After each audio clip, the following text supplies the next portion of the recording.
Okay, ma'am. Okay, 1, 2, 3. Yay! Palakpakan naman dyan mga kaibigan.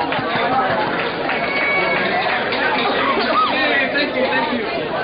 Please come in, please. I want you to come here to the front. For the young ones, especially ONCE, there are many seats available here in the front. To our dear friends from Power Books, maybe kindly ask for more seats here by the front. We would, it would be great assistance to the younger ones over here for more seats here in the front. Yung mahirap po pag ikaw yung host, pati ikaw na rin yung sumunod ng libro. Pag ikaw na yung host, may bayad. Pag ikaw yung sumunod ng libro, TY na lang. So maybe invite all the guests to come forward to take their seats. Thank you so much on behalf of Anvil Publishing and Power Books. Allow me to introduce myself. My name is RJ Ledesma. I would like to thank all of you for joining me here for the launch of my 4th humor book, It Only Hurts When I Pee. So before we start, I'd like to give a round of applause, please, to our friends from Anvil Publishing. Maraming salamat po to Anvil Publishing for helping me come up with this one. I would like to especially thank Miss Karina Bolasco. Miss Karina, I know you're here right now. Miss Karina, maraming salamat po. Thank you for your support over the past 4 books. I am very honored and privileged to inform all of you that all the past 4 books have been bestsellers here at National Bookstore and Power Books. In fact, my last book, Is It Hot in Here or Is It Me, was actually a finalist in the 30th National Book Awards for the leisure category. And I'm very thankful because that means that even if I make you laugh, it is worthy of a literary award. So maraming salamat ulit sa mga committee ng National Book Awards. I'm very thankful to all of them. I'd also like to thank all of you who received my about 723 messages from text, from Facebook, from Twitter, from text, and from my mom. If it's my mom, we probably got the message 5 times. I would like to especially thank all of you who have come over here and were not paid to come over here. I am very deeply appreciative. Now, this will be partly, I'll be giving a short talk based also on the book, and at the same time, I'd like to give some important things which you might not have learned in school. So please do stay around for a short talk. In the meantime, allow me to acknowledge some very important people who are here tonight. Before I start, I would like to thank, first of all, my ninang Milet Banangkil of Philippine Star, lifestyle journalist. Tita Milet, thank you so much. She couldn't be here tonight because Tita Milet, the hard worker that she is, still at work with my desk editor, Scott Garceau. Of course, to Anvil Publishing, I'd like to thank Karina Bolasco, Gwen Galvez, Annie Habulan, and Joyce Bersales. I'd like to thank my editors at Uno Magazine. I would like to thank the past administration because they gave me ridiculous amounts of good material to write about. I'd like to thank about the authors whose works I have quoted in my book to give me a semblance of credibility. I'd like to thank everybody who I interviewed for this book. Thank you for not taking any legal action against me just yet. Thank you to all my loyal 3 female readers who come back to read me week after week. Thank you to all the DOMs and the girlfriends since birth who are all here right now and who continue to heed my advice. Ernie Ordonez, thank you, ha? Thank you to my yaya who is here as well. Thanks, of course, to the very important people in my life. I'd like to thank my mom and my dad. Mom, Dad, thank you so much. I'm very thankful that my mom and my dad has not read any of my books just yet.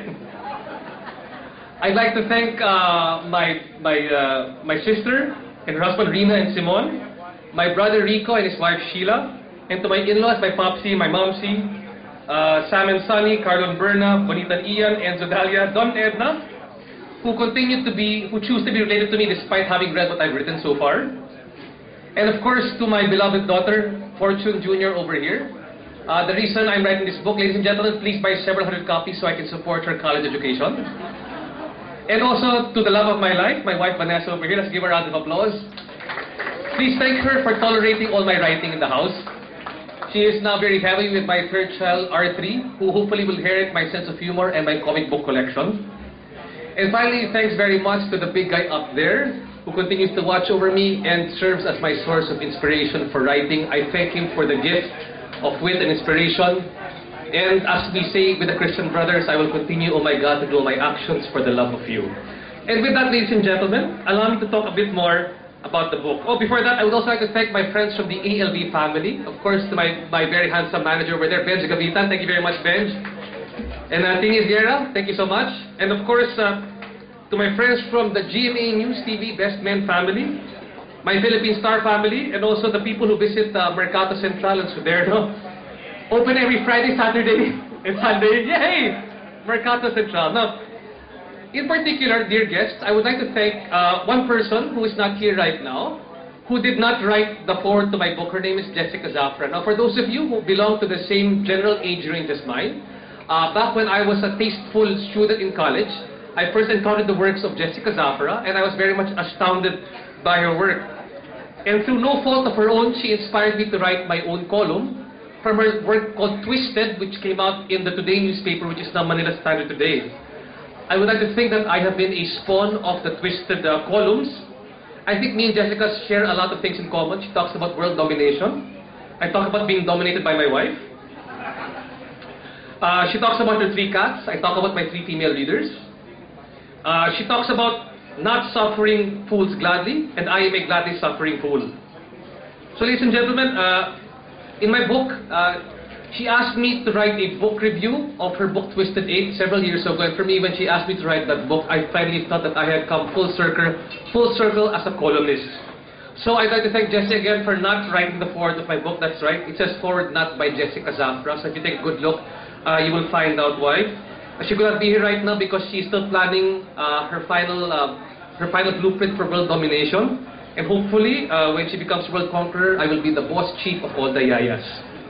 I'd also like to thank all my sponsors here today, Smart C, Pepsi, Lux, Krispy Kreme, Bombay Sapphire, and of course, Svensson.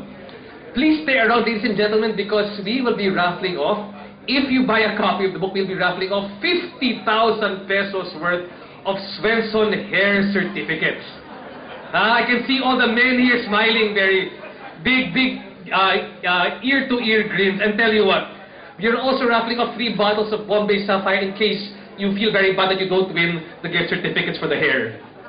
But at the same time, take note, ladies and gentlemen, if I look at you, if I look at your scalp, and it is a reflective surface and I can't read my book because it's blinding me, I might give you the gift certificate instead.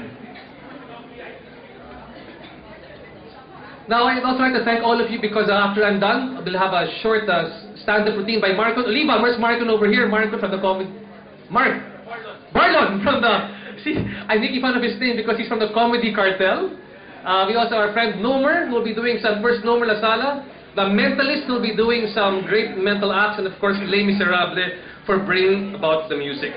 Now, let's talk a bit more about the book right now, which I'd really like to share with you. So again, ladies and gentlemen, please buy several hundred copies of this book. Now, this book right now, I'm very proud to say, even before the launch, is already the 4th bestseller in the Philippine publication list here in National Bookstore. Yeah, right on cue. Salamat po. But that only tells me one thing. Because we are in 4th place, my mom has not yet bought enough copies of the book. So please help me donate to my favorite charity, the Ledesma household.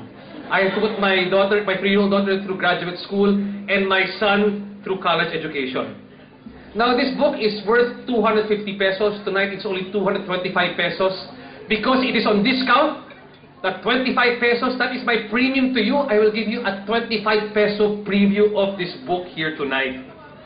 So, my first thing I would like to share with you is, how can a man, it only hurts when I pee. That I wanted to wear this outfit for tonight, but it was a bit too cold in the room.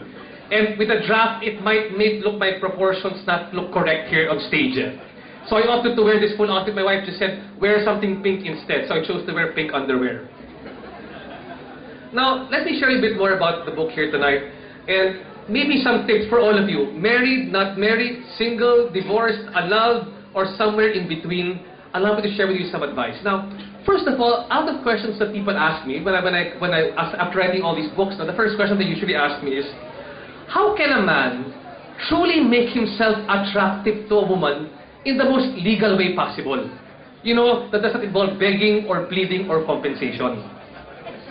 Well, one of the ways that you can make yourself attractive to a woman is first of all with your facial features. You know, for women, the face is the first sign of fertility. And no, dear gentlemen, it does not count if somebody calls you a dickhead, no? That's not what it means. Now, the cheapest way for you to create sex appeal for women is this one. It is through developing a 3-day beard, like this good-looking gentleman here in the front right now.